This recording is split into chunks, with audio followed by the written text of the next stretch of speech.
नमस्कार दोस्तों। आज देश का यूनियन बजट 2026 अनाउंस हो चुका है और मैं जानता हूं इस वक्त आपके दिमाग में सिर्फ एक ही सवाल चल रहा होगा कि इस बजट के बाद मेरी जिंदगी में क्या बदलेगा।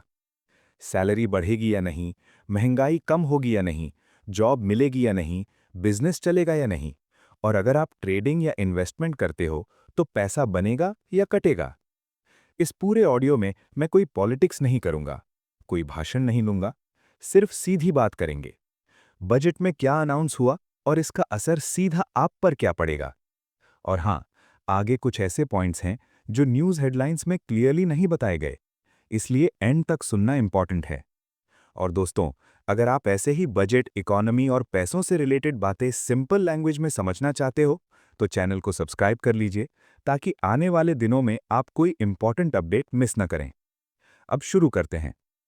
सबसे पहले एक बेसिक बात समझ लेते हैं। बजट होता क्या है? बजट में गवर्नमेंट ये डिसाइड करती है कि देश का पैसा कहां से आएगा और कहां खर्च किया जाएगा। इस साल के बजट का एक क्लियर मैसेज है। गवर्नमेंट ने ये मान लिया है कि हर साल टैक्स कम करके वोट खुश नहीं किए जा सकते। इसलिए बजट 2026 का फोकस है शॉर्ट टर्म खुशी नहीं, लॉन्ग टर्म प्लानिंग। इस बजट का कोर आइडिया है इंफ्रास्ट्रक्चर बनाओ, मैन्युफैक्चरिंग बढ़ाओ, जॉब्स क्रिएट करो और इकोनॉमी को धीरे धीरे स्ट्रांग बनाओ। अब नंबर्स की बात करते हैं, लेकिन सिंपल लैंग्वेज में। इस बजट में गवर्नमेंट ने लगभग 12.2 लाख करोड़ रुपए सिर्फ इंफ्रास्ट्रक्चर पर खर्च करने का प्लान बनाया है।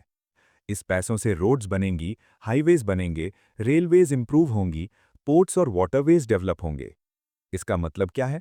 इसका मतलब है कंस्ट्रक्शन कंपनीज को काम मिलेगा, लेबर को काम मिलेगा, ट्रांसपोर्ट सस्ता होगा और लॉन्ग टर्म में चीज़ों की कॉस्ट कम होगी।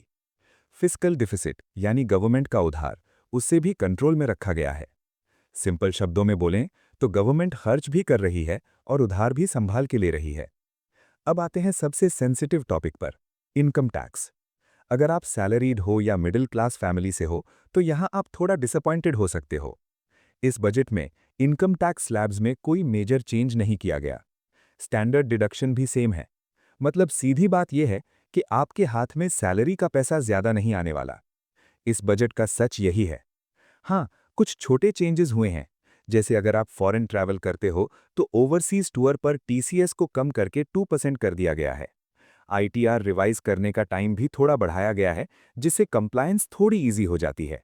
लेकिन ओवरऑल देखा जाए, मिडिल क्लास के लिए ये बजट टैक्स के मामले में न्यूट्रल है। अब थोड़ा सोचिए, अगर टैक्स रिलीफ नहीं है तो गवर्नमेंट पैसा कहाँ लगा रही है? जवाब है इंफ्रास्ट्रक्चर। इस बजट का सबसे बड़ा हीरो रोड्स, रेलवेज और ट्रांसपोर्ट है। हाईवेज और एक्सप्रेसवेज पर रिकॉर्ड लेवल स्पेंडिंग की जा रही है। रेलवेज में नए high speed rail corridors, stations का मॉडर्नाइजेशन और पैसेंजर एक्सपीरियंस इंप्रूव करने पर फोकस है। पोर्ट्स और वाटरवेज को भी पुश दिया जा रहा है, ताकि गुड्स ट्रांसपोर्ट सस्ता हो और बिजनेसेस का कॉस्ट कम हो। इसका डायरेक्ट फायदा आम आदमी को 2-3 साल बाद दिखना शुरू होगा। ट्रैवल इजी होगा, जॉब्स बढ़ेंगी और इकोनॉमी में मूवमेंट आएगी। अब बात करते हैं जॉब्स की, क्योंकि यह हर घर का सवाल है। गवर्नमेंट का मानना है कि सिर्फ गवर्नमेंट नौकरियों से देश नहीं चल सकता। इसलिए इस बजट में मैन्युफैक्चरिंग पर हैवी फोकस है। Electronics manufacturing, semiconductor mission, defence production और क्रिटिकल मिनरल्स पर इन्वेस्टमेंट बढ़ाई गई है। सिंपल शब्दों में बोलें तो गवर्नमेंट चाहती है कि चीजें बाहर से इंपोर्ट करने के बजाय इंडिया में बनाई जाएं। और जब फैक्ट्रीज इंडिया में होंगी तो जॉब्स भी इंडिया में होंगी। एमएसएमई यानी छोटे बिजनेस के लिए ग्रोथ फंड और इजी लोन सपोर्ट दिया गया है। इसका मतलब है कि छोटी कंपनीज को एक्सपैंड करने का मौका मिलेगा और प्राइवेट सेक्टर में हायरिंग बढ़ सकती है। अब स्टॉक मार्केट और ट्रेडिंग की बात करते हैं, क्योंकि यहीं से सबसे ज्यादा नॉइज आई है। बजट के बाद मार्केट थोड़ा अनस्टेबल रहा। इसका मेन रीजन था एसटीटी यानी सिक्योरिटीज ट्रांजैक्शन टैक्स में बढ़ोतरी। फ्यूचर्स और ऑप्शंस ट्रेडिंग पर एसटीटी बढ़ाया गया है और कुछ कमोडिटी ट्रेड्स पर भी टैक्स बढ़ा है। इसका सीधा असर ट्रेडर्स पर पड़ेगा। अगर आप डेली ट्रेडिंग या हैवी एफ&ओ करते हो तो आपका कॉस्ट बढ़ेगा। लेकिन अगर आप लॉन्ग टर्म इन्वेस्टर हो तो आप पर इसका इम्पैक्ट ज़्यादा नहीं पड़ेगा। गवर्नमेंट का लॉजिक ये है कि एक्सेसिव स्पेक्यूलेशन कम हो और रिटेल इन्वेस्टर्स ज़्यादा रिस्क ना लें। अब ट्रैवल और टूरिज्म की बात करते हैं। टूरिज्म सेक्टर के लिए इस बजट में पॉजिटिव सिग्नल्स मिले हैं। ओवरसीज टूर पैकेजेस पर टीसीएस सिर्फ 2% रखा गया है।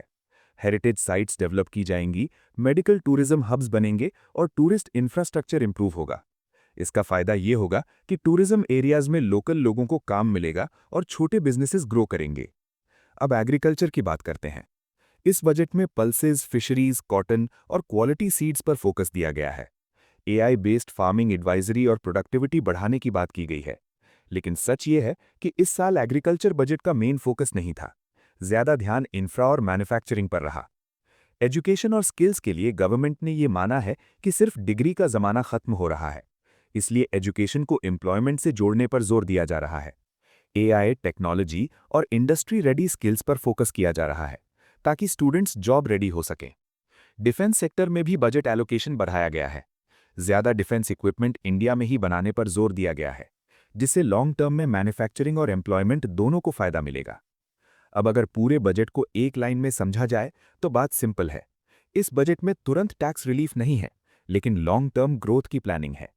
ट्रेडर्स के लिए थोड़ा टफ है, मिडिल क्लास के लिए न्यूट्रल है और इकोनॉमी के फ्यूचर के लिए पॉजिटिव है। ये बजट आज खुशी देने वाला नहीं है, लेकिन कल स्टेबिलिटी देने वाला है। दोस्तों, ये था यूनियन बजट 2026 का सिंपल, फैक्चुअल और आम आदमी स्टाइल एक्सप्लेनेशन। अगर आपको ये कंटेंट यूजफुल लगा हो तो वीडियो को लाइक कीजिए, कमेंट में अपनी राय बताइए और चैनल को सब्सक्राइब करना ना भूलें।